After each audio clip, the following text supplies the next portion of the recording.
is Miss Adiola, the talk show host and pharmacist. Yes, beauty, brains, and all of the extra in black excellence. I'm feeling it, babes. Yes, thank you. Okay, so first I want you to tell us about your talk show because today's episode, it was really, really refreshing. Yes. Yes, you know how you go into some stuff and you're thinking, okay, well, before we get to the refreshing part, we got to start crying. It wasn't that. Right. So when she came on, I thought she was going to start crying. I'm like, oh gosh, she gonna have somebody crying. She gonna go into a counseling session, and but no. So no, she did not do that. She was actually I might want to reach out to her and have her on one of my shows because well, you go ahead. You explain on what you do and explain well, you can explain what she said too, because I love the whole therapeutic thing on you can, different places in your house with your daily routine. You can actually meditate. I was all in it. So yeah, you go ahead and tell us about your show as well as about what today's show is about. Okay. Hi guys. Like Nikki said, I'm Adiola. I am a pharmacist by profession, and I am also a talk show host. The name of my show is called Convos with Diddy Reels, and it's usually live every other Sunday on Instagram at 1 p.m. So you can follow me on Instagram. I'll spell that out for you. DERILS. You can find me on Instagram with that name. I'm also a philanthropist. That is like my passion. That drives everything that I do. And I just love to help in whatever way that I can. And to tell you a little bit about my show, like Nikki spoke about, what inspired me to create this show is just to be able to provide information and knowledge for millennials that can help them navigate through life. I don't think I know everything. So what I usually do is I bring knowledgeable individuals on my show every other weekend to basically just share their knowledge with us, because I think I have a lot of growing to do as well. So if we can have knowledgeable people on this show to just share their knowledge with us, I believe we can all grow together. And that is the goal with my show. And hopefully one day it does get bigger. Yes. Yes, we are claiming that. Yes. If you can support, that would be awesome. Today's show, like Nikki mentioned, today I had a lifestyle coach. She teaches yoga, Reiki, and she's very into like just health and wellness. And the topic we had today was meditation and tips to self mastery. So we basically had we talked about the benefits and why it's important to incorporate meditation into your daily routine, and how meditation helps you just create mindfulness, just help you be more mindful in your life. And we also talked about the importance of mastering yourself, knowing who you are, and when you know who you are and what your strengths and weaknesses are, how that can help you better achieve your goals and not hold you back in life. And my guest today was Donisha. You can find that episode on my Instagram page at Diddy Rose. I hope that answers your question, Nikki. Yes, it did, and I'm pretty sure everyone's gonna go over and look at that show because the whole meditation in the shower was like, okay. I got you. She goes through a whole bunch on how you don't have to just like how you can just incorporate meditation into your daily routine, so it doesn't have to be like a chore. Yes, like you're forcing it when it can just be natural. Exactly. Yes. Okay. Well, with that being said, we're gonna go ahead and jump into your first question. Okay. Yes. Okay. So, you being single, do you find it annoying when friends hook you up on blind dates, and why? So for those that know me, I'm probably the most single person you know. And it's weird. Like I've been single for like, oh my God. I was last in a relationship in 2017. So I've been single for like 4 years now. Yeah.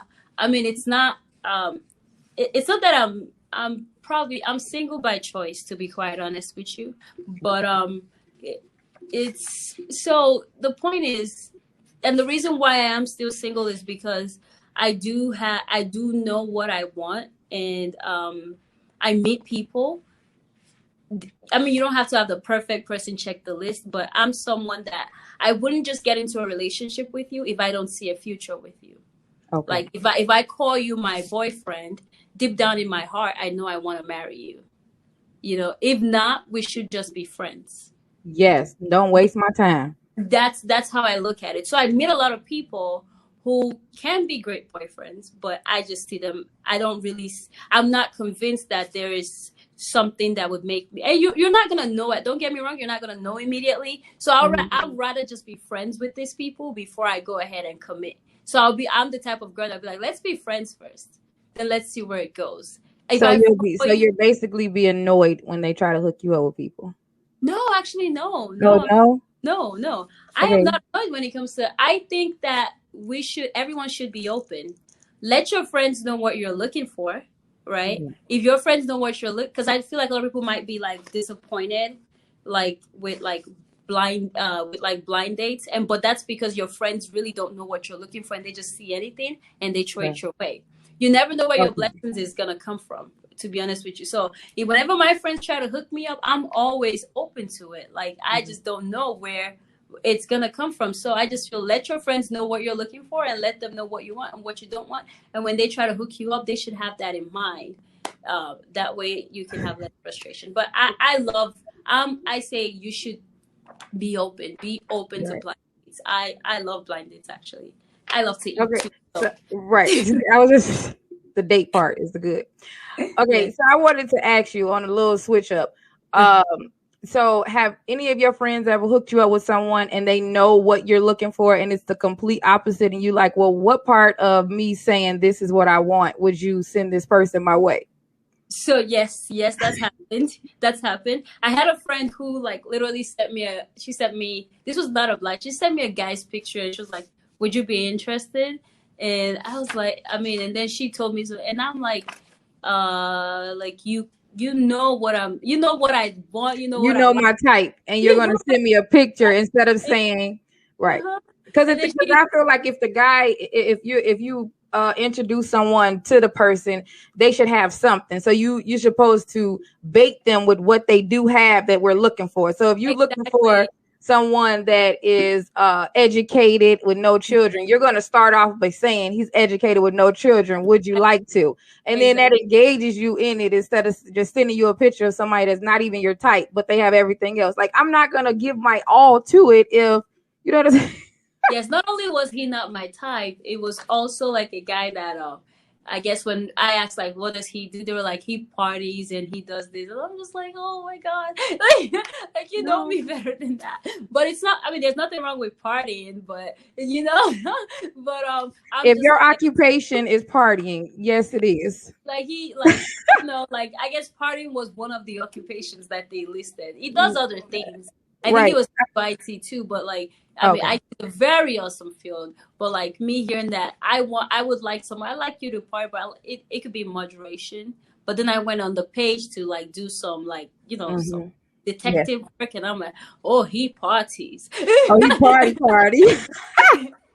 He parties. I'm like looking around like, oh, I want peace of mind. I know I want peace of mind. Little things like that, basically. Yeah. Okay, gotcha. Okay, so do anyone have anything to add or take away from that about people setting them up on blind dates? Nope. Okay, well, we are good then. Yeah. Okay, so your next question. Mm-hmm. Okay, so your next question is, do you feel more parenting is needed after parents have set up their child at age 18? That's a really good question. It feels also very personal, to be quite honest. And I personally feel like you should, as a parent, that job never stops. Like no matter how old you are and how old your kids are, like you should never stop being a parent. So at an early age, you can go ahead and set them up for success. But the truth is, as you do grow older, and as your kids grow older, your style of parenting will need to change, right? Like when they're younger, you would be like a little bit more controlling, try to make the decisions for them and everything. And then when, once they start getting to like maybe 25, some people would say 18 is an adult, but I don't think 18 is an adult. But when they start getting to like 25 and everything, you, instead of being more controlling, you might have to go into a guidance role where you're like, I'm not gonna I shouldn't be making this decision, but I'm gonna direct you in the way that I think you should go, and you can go ahead and make that decision. They might go with your opinion, or they might do the other things. And it's okay to just watch them and just let them learn and just let them make their mistakes. But the point is, just never abandon them. Like, always be there. Even when they make their mistakes, you should still be that shoulder that they can cry on and just be like, I know you did that. So the point is, never stop. You should always be a parent. Should always be a parent till they leave this earth, and even as a guardian angel, even when they die, like just never stop. Be there for them emotionally, even when they disrespect you and everything. Just everything is a phase. That's how I. Everything is a phase. Yes. Okay, so I'm gonna take that part, everything as a phase part, and I'm gonna take that to heart, because I have an 18-year-old and I set her up, and she's doing wonderful things. But some of her choices, Yes. but the thing is, I kind of like bag back so that she can have some breathing room. But now that you're saying that, you should actually, like, don't stop, just make sure that she knows you're there. I'm gonna, go back to being the hover. It's yes. Just to try to make sure that she's good and she knows that I'm there. So I like that. I like that. That's what's up. Because I didn't know if I should, because when we were discussing it, I'm like, I'm talking to you and everything. And I felt like, okay, well, you know what? This is a good question for her, because, she's mature and she, she was set up for success. She did great things. Let me see if she actually, was okay with how everything was. So yes, great insight. yes. I like that. I've had issues like with my parents and everything, Okay. But even no matter how bad it is, I still always wish that they are there to have a shoulder to cry on and everything. I still always wish that. So no matter how independent, macho I might seem, you need your parents, especially. Yes. Yeah, because she's very, very strong. She gets that from me. So now I can know that she don't have it all figured out, and I can go and just be like, okay, I got you. Yes, they don't have it all figured out. No. Okay, good.